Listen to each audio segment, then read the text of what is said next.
Padmavati marriage bureau જે સંકલ્પભાઈ અને ભાવીબેન ચલાવે છે એ બહુ સારી રીતે ચલાવે છે. એમની એક સિસ્ટમ બહુ સારી છે. તે કેન્ડિડેટ અને એના પેરેન્ટ્સને પોતાના ઘરે બોલાવે છે અને એમની પાસેથી બધી વિગત જાણી લે છે. અને જો છોકરી હોય કેન્ડિડેટ તો એના છોકરાને કઈ રીતનો છોકરો જોઈએ છે, કયો એમને લાઇક છે, ડિસલાઇક છે, બધું એમની પાસે જાણી લે છે. અને છોકરાઓના ઘરે જ પહેલી મિટિંગ કરાવે છે. અને જ્યાં સુધી એ 2 કે 3 મિટિંગ કરાવે ત્યાં સુધી એ સાથે મિટિંગમાં હોય છે. એ ઘણું સારી સિસ્ટમ છે. બાકી બીજા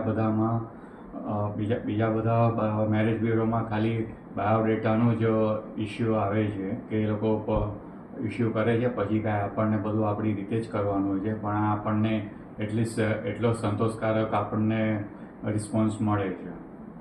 અને જ્યાં સુધી આપણને સંતોષકારક પાત્ર ના મળે ત્યાં સુધી આપણી સાથે રહીને બાયોડેટા આવે તો મહેનત કરે છે. અને આપણને જ્યાં સુધી સારું પાત્ર ના મળે ત્યાં સુધી આપણને બાયોડેટા બતાડતા રહે છે.